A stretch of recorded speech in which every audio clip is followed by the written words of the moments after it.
നമസ്കാരം. മലയാളിക്ക് ഒരിക്കലും ഒഴിച്ചുകൂടാനാകാത്ത ഒരു ശീലമായിരുന്നു അവൻ്റെ പത്രവായന. രാവിലെ എന്നും പത്രവും ഒപ്പം ഒരു കപ്പ് ചായയും എന്നുള്ളത് മലയാളിയുടെ ഒരു കാലത്തെ ഒരു മാറ്റാനാകാത്ത ശീലം തന്നെയായി മാറിയിരുന്നു. പക്ഷേ ഇന്ന് അതിനൊരുപാട് മാറ്റം സംഭവിച്ചിരിക്കുന്നു എന്നുള്ള കാര്യം പറയാതിരിക്കാൻ വയ്യ. ഇതിൻ്റെ പ്രധാന കാരണങ്ങളിലൊന്ന് മറ്റ് മാധ്യമങ്ങളൊക്കെ തന്നെ ഇപ്പോൾ ജനങ്ങൾക്കിടയിലേക്ക് കൂടുതൽ വ്യാപകമാകുന്നു എന്നുള്ളത് തന്നെയാണ്. എങ്കിലും അതിന് ഒരുപാട് വശങ്ങളുണ്ട്. ഇത് പറയാനുള്ള കാരണം 2026 പിറന്നതോടെ പല പത്രങ്ങളും അവരുടെ പത്രത്തിൻ്റെ വില വർദ്ധിപ്പിക്കാൻ തീരുമാനിച്ചിരിക്കുന്നു. വാർഷിക വരിസംഖ്യയിലും ഒക്കെ തന്നെ ഇതിനനുസരിച്ചുള്ള മാറ്റങ്ങളുണ്ടാകും. ഇന്ന് മലയാള മനോരമയിലും ഇത് സംബന്ധിച്ചൊരു അറിയിപ്പ് കാണുന്നുണ്ട്. ഇനി മുതൽ മലയാള മനോരമ പത്രത്തിൻ്റെ ഒരു ദിവസത്തെ ഒരു പത്രത്തിന് 10 രൂപയാണ് നൽകേണ്ടത്. ഞായറാഴ്ചകൾ 10 രൂപ 50 പൈസ, അതായത് സൺഡേ സപ്ലിമെൻറ്റ് ഉൾപ്പെടെയുള്ളതിന് 10 രൂപ 50 പൈസ നൽകണം എന്നാണ് പത്രം അറിയിക്കുന്നത്. അച്ചടി സംബന്ധമായ വസ്തുക്കളുടെ വില വർദ്ധിച്ചതും അതുപോലെ ന്യൂസ് പ്രിൻറ്റിൻ്റെ ഇറക്കുമതി സംബന്ധിച്ച കാര്യങ്ങളുമൊക്കെയാണ് അവർ അതിനായി ചൂണ്ടിക്കാട്ടിയിരിക്കുന്നത്. പക്ഷേ ഇത് മാത്രമാണോ നമ്മുടെ നാട്ടിലെ പത്രങ്ങൾക്ക് സംഭവിച്ചത്? ഒരു കാലത്ത് നമ്മുടെ നാട്ടിലെ ഓരോ സ്പന്ദനങ്ങളും ഒപ്പിയെടുത്ത് ജനങ്ങൾക്ക് എത്തിച്ചിരുന്നത് പത്രങ്ങൾ തന്നെയായിരുന്നു.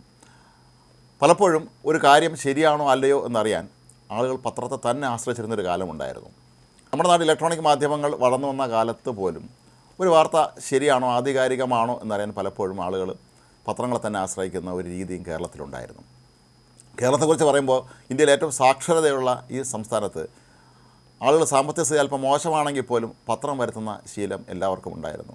ഇനി സ്വന്തമായി വീട്ടിൽ പത്രമില്ലെങ്കിൽ പോലും രാവിലെ അടുത്ത ചായക്കടയിലോ അല്ലെങ്കിൽ ബാർബർ ഷോപ്പിലോ ഒക്കെ പോയിരുന്ന് പത്രം വായിക്കുന്ന ശീലമുണ്ടായിരുന്നു. നമ്മുടെ നാട്ടുമ്പുറങ്ങളിലൊക്കെ തന്നെ വായനശാലകളിലൊക്കെ ഈ പത്രം വായിക്കാൻ വല്ലാത്ത തിരക്ക് തന്നെയാണ്. ഇന്നും മലയാളിക്ക് പത്രവായന അവൻ്റെ ഒഴിച്ചുകൂടാനാകാത്ത ശീലങ്ങളിലൊന്ന് തന്നെയാണ് എന്ന് ഒരു പരിധിവരെ മാത്രം നമുക്ക് പറയാൻ കഴിയും. കാരണം എല്ലാവരും ഇന്ന് രാവിലെ പത്രം വായിക്കുന്നവരല്ല.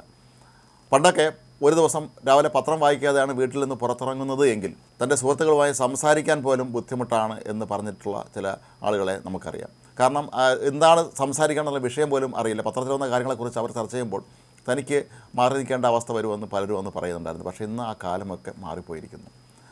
ഒരുപക്ഷെ മലയാളത്തിലെ പത്രങ്ങളായിരിക്കാം ഇന്ത്യയിലെ മറ്റ് നഗരങ്ങളിൽ വ്യാപകമായ തോതിൽ എഡിഷൻ ഉണ്ടായിരുന്നത്. മുംബൈയിലും ബാംഗ്ലൂരുവിലും ചെന്നൈയിലും ഒക്കെ തന്നെ പ്രമുഖ മലയാളം പത്രങ്ങൾക്ക് എഡിഷൻ ഉണ്ടായിരുന്നു. പക്ഷേ എല്ലാവർക്കും ഇന്ന് അവിടെ എഡിഷൻ ഉണ്ടോ എന്നുള്ള കാര്യം സംശയമാണ്. കൂടാതെ ഗൾഫ് രാജ്യങ്ങളിലും മലയാളത്തിലെ പത്രങ്ങൾ അവിടെ പ്രിൻ്റ് ചെയ്ത് ഇറക്കുന്നുണ്ടായിരുന്നു.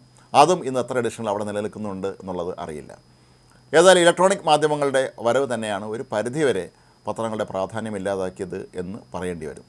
അതുകൊണ്ട് തന്നെ കൂടിയാക്കിയപ്പോൾ പത്രങ്ങളുടെ വില വർദ്ധിപ്പിക്കാൻ തീരുമാനിച്ചിട്ടുള്ളത്. മലയാളിയെ സംബന്ധിച്ചിടത്തോളം കോവിഡ് കാലത്തിന് ശേഷം ഉണ്ടായ അവൻ്റെ ഒരുപാട് മാറ്റങ്ങളിലൊന്നായിരുന്നു ഈ പത്രവായന നിർബന്ധമാക്കുക എന്നുള്ള ശീലം ഒഴിവാക്കുന്നത്. കോവിഡിൻ്റെ തൊട്ട് പിന്നാലെ തന്നെ പല വീടുകളിലും പത്രം വരുത്തുന്നത് നിർത്തലാക്കിയിരുന്നു. കാരണം ഈ പത്രത്തിലൂടെ കോവിഡ് വരുമെന്നൊക്കെയുള്ള തെറ്റിദ്ധാരണകൾ ഒരുപാട് പരന്നിരുന്ന ഒരു കാലഘട്ടത്തിൽ പത്രം വരുത്തുന്നത് തന്നെ പലരും നിർത്തിയിരുന്നു. മാത്രമല്ല, ഇന്ന് പത്രങ്ങളെ സംബന്ധിച്ചിടത്തോളം അവരുടെ നിലനിൽപ്പ് തന്നെ അപകടത്തിലായ അവസ്ഥയിലേക്കാണ് കാര്യങ്ങൾ പോകുന്നത്. കാരണം നേരത്തെ പത്രങ്ങൾക്ക് മാത്രമായിരുന്നു പരസ്യം ലഭിക്കുമായിരുന്നത്. പിന്നീട് അത് ടെലിവിഷൻ ചാനൽ വന്നപ്പോൾ അവർക്ക് കൂടി വിധിച്ച് പോകേണ്ടി വന്നു. ഇപ്പോൾ സോഷ്യൽ മീഡിയ വളരെ ശക്തമായതോടുകൂടി പരസ്യങ്ങൾ ഇപ്പോൾ അവിടെയും കൂടി വിധിച്ച് പോകേണ്ട ഒരവസ്ഥയാണ്. സ്വന്തമായി ടെലിവിഷൻ ചാനലും അതുപോലെ സോഷ്യൽ മീഡിയ ഹാൻഡിലുകളൊക്കെ ഉള്ള പത്രങ്ങൾ പോലും അവരുടെ നിലനിൽപ്പിനായി പോരാടുകയാണ്. പലപ്പോഴും ഇന്ന് കേരളത്തിലെ പ്രിൻ്റ് മീഡിയയിലുള്ള പലരും പറയുന്നതനുസരിച്ചാണെങ്കിൽ അവരുടെ പത്രങ്ങൾ പോലും നിലനിൽക്കുന്നത് അവർക്ക് ഇലക്ട്രോണിക് മീഡിയയിലും സോഷ്യൽ മീഡിയയിലും നിന്ന് ലഭിക്കുന്ന വരുമാനത്തിൻ്റെ കൂടി അടിസ്ഥാനത്തിലാണ് എന്നാണ്. അപ്പോൾ ഇത്തരത്തിലുള്ള ഒരു വലിയ പ്രതിസന്ധി നേരിടുമ്പോൾ മാധ്യമ സ്ഥാപനങ്ങളിലെ ജീവനക്കാരുടെ ശമ്പളവും വലിയ പ്രശ്നമാവുന്നുണ്ട്. കേരളത്തിൽ മാസങ്ങളായി ശമ്പളം കൊടുക്കാത്ത എത്രയോ ദിനപത്രങ്ങളുണ്ട്.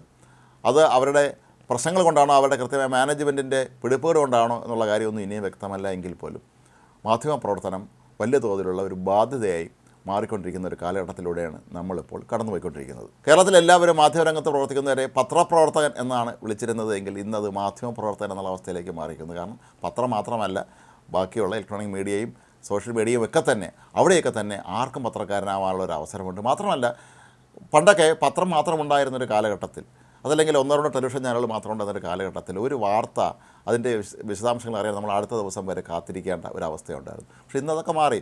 നിമിഷ നേരം കൊണ്ടാണ് ഒരു വാർത്ത നമ്മുടെ കയ്യിലേക്ക് എത്തുന്നത്. പിന്നെ അതിൻ്റെ ലൈവ് റിപ്പോർട്ടിംഗ് എന്തൊക്കെ സംഭവിച്ചു എന്നുള്ളത് അറിയാൻ കൃത്യമായി നമുക്ക് കയ്യിലിരിക്കുന്ന മൊബൈൽ ഫോൺ മാത്രം മതി എന്നുള്ള അവസ്ഥയിലേക്കും എത്തിയിട്ടുണ്ട്. പിറ്റേ ദിവസം രാവിലെ വരെ ആർക്കും കാത്തിരിക്കേണ്ട കാര്യമില്ല. അതുകൊണ്ട് തന്നെ പലരും ഈ പത്രവായനയിൽ നിന്ന് പിന്മാറുന്നതിൻ്റെ കാരണങ്ങളിലൊന്ന് ഇനി എന്തിനാണ് വായിക്കുന്നത്, എല്ലാ കാര്യങ്ങളും ഞാൻ അറിഞ്ഞു കഴിഞ്ഞല്ലോ എന്നുള്ളതാണ് ആളുകളുടെ ചിന്ത. പലപ്പോഴും പത്രങ്ങളിൽ പിറ്റേന്ന് ഈ വാർത്തകളുടെ ഒരു വിശകലനമാണ് ആളുകൾ പ്രതീക്ഷിക്കുന്നതെന്നാണ് ഇപ്പോഴത്തെ ഒരു ട്രെൻഡ്. വാർത്ത ഇതിനോടകം തന്നെ അവർ അറിഞ്ഞു കഴിഞ്ഞിരിക്കുന്നു, പിന്നെ അതിൻ്റെ ഒരു വിശകലനമാണ്. പക്ഷേ എത്രത്തോളം വിശകലനം വെച്ച് ഒരു പത്രം ഇറക്കാൻ കഴിയും എന്നുള്ളൊരു ചോദ്യവും അവിടെ അവശേഷിക്കുന്നുണ്ട്. നമ്മുടെ പത്രങ്ങളുടെയൊക്കെ തന്നെ പേജുകളുടെ എണ്ണം കുറഞ്ഞ കാര്യം പലപ്പോഴും നമ്മൾ ശ്രദ്ധിക്കാറുണ്ട്. കാരണം പേജുകൾ കൂടുതലുണ്ടായിരുന്ന സമയത്ത് പത്രം ഒന്നോ രണ്ടോ മാസം കഴിയുമ്പോൾ അത് പഴയ പത്രം തൂക്കി വിറ്റാലും അത്യാവശ്യം പൈസ കിട്ടുമായിരുന്നു. പക്ഷേ ഇന്നിപ്പം പത്രങ്ങളുടെ പലതിൻ്റെയും അളവ് കുറഞ്ഞ് വരികയാണ്. സൺഡേ സപ്ലിമെൻറ്റിന് പണ്ട് പൈസ കൊടുക്കേണ്ട കാര്യമില്ലായിരുന്നു, ഇന്ന് സൺഡേ സപ്ലിമെൻറ്റിന് പ്രത്യേകം പൈസ കൊടുക്കേണ്ട അവസ്ഥയാണ്.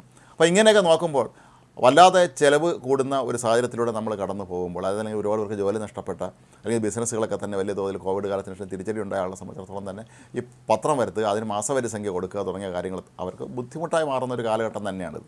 അതുകൊണ്ട് തന്നെ ആയിരിക്കാം പലരും പത്രം വരുത്തുന്നത് നടത്തിയത്. അപ്പോൾ ഈ ഒരു സന്ദർഭത്തിൽ പത്രത്തിൻ്റെ വില വർദ്ധിപ്പിച്ചത് ശരിയാണോ എന്ന് ചോദിച്ചാൽ അത് ശരിയല്ല എന്ന് നമുക്ക് വായനക്കാരൻ്റെ പക്ഷത്ത് നിന്ന് പറയാൻ കഴിയും. കാരണം കേരളത്തിലെ സാധാരണക്കാരായ ജനങ്ങൾ അവൻ്റെ ജീവിതത്തിൻ്റെ ഭാഗമാക്കി മാറ്റിയ ഒന്നാണ് പത്രം. അവൻ്റെ ജീവിതത്തെ എത്രയധികം സ്വാധീനിച്ചിട്ടുള്ള മറ്റൊന്ന് ഇല്ല.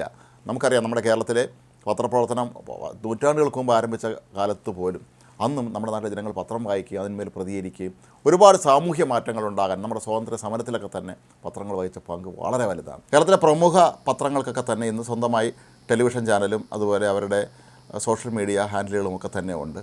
അതിലൂടെ ലഭിക്കുന്ന വരുമാനവും ഒരു പ്രധാന ഘടകം തന്നെയാണ്. എന്നാൽ ഈ പത്രസ്ഥാപനങ്ങളുടെ തന്നെ മറ്റ് ഇലക്ട്രോണിക് മീഡിയ സ്ഥാപനങ്ങളിൽ ജോലി ചെയ്യുന്നത് മറ്റൊരു വിഭാഗമാണ്. അതുകൊണ്ട് തന്നെ അവിടെ ആദ്യം ഈ വാർത്ത കൊടുത്ത് കഴിയുമ്പോൾ ഈ പത്രത്തിലെ ജനങ്ങൾക്കിത് വായിച്ചു വരാൻ അടുത്തൊരു ദിവസം എടുക്കും എന്നുള്ളത് ഇന്നത്തെ ഒരു സമൂഹത്തിൽ ഇന്ന് വളരെ പെട്ടെന്ന് ചിന്തിക്കുന്ന പുതിയ തലമുറ ഒരുപക്ഷെ പത്രവായനയിൽ നിന്ന് അകന്നു പോകാൻ കാരണമൊക്കെ തന്നെ ഈ സോഷ്യൽ മീഡിയ ആണെന്ന് വേണമെങ്കിൽ പറയാം. അപ്പോൾ അതുകൊണ്ട് ജനങ്ങൾ അത്രത്തോളം കാത്തിരിക്കാൻ തയ്യാറല്ല, പെട്ടെന്ന് അവർക്ക് വാർത്ത കിട്ടണം. പക്ഷേ മലയാളിയെപ്പോലെ വാർത്തയോട് ഇത്രയും താല്പര്യം കാണിക്കുന്ന മറ്റൊരു സമൂഹം ലോകത്തെവിടെയെങ്കിലും ഉണ്ടോ എന്ന് സംശയമാണ്. രാഷ്ട്രീയ അവബോധവും ഒക്കെ ഉള്ള ഒരു സമൂഹമാണ് കേരളം. അതുകൊണ്ട് തന്നെ പത്രവായന അവൻ്റെ ജീവിതത്തിൻ്റെ ഒരു അവിഭാജ്യ ഘടകമായിരുന്നു എന്ന് പറയുന്നത് പോലെ തന്നെ ഇപ്പോൾ സോഷ്യൽ മീഡിയയിലാണ് ആളുകൾ കൂടുതൽ താല്പര്യം കാണിക്കുന്നത്. കാരണം കയ്യിലിരുന്ന മൊബൈൽ ഫോണിൽ ഒന്ന് എടുത്ത് നോക്കിയാൽ ഇപ്പോഴെന്താണ് സംഭവിക്കുന്നതെന്ന് ലൈവ് വീഡിയോയും കാണാം, അതുപോലെ പോർട്ടലുകളിൽ നോക്കിയാൽ അവർക്ക് അതിൻ്റെ സ്ക്രിപ്റ്റും വായിക്കാൻ കഴിയും. അപ്പോൾ ഈ ഒരു സന്ദർഭത്തിൽ പത്രങ്ങളിങ്ങനെ പൈസ കൂട്ടിക്കൊണ്ടിരുന്നാൽ ഒടുവിൽ മലയാളി പത്രം വായിക്കുന്നത് അവസാനിപ്പിക്കേണ്ടി വരുമോ എന്ന് സ്വാഭാവികമായും നമ്മൾ സംശയിക്കേണ്ടി വരും.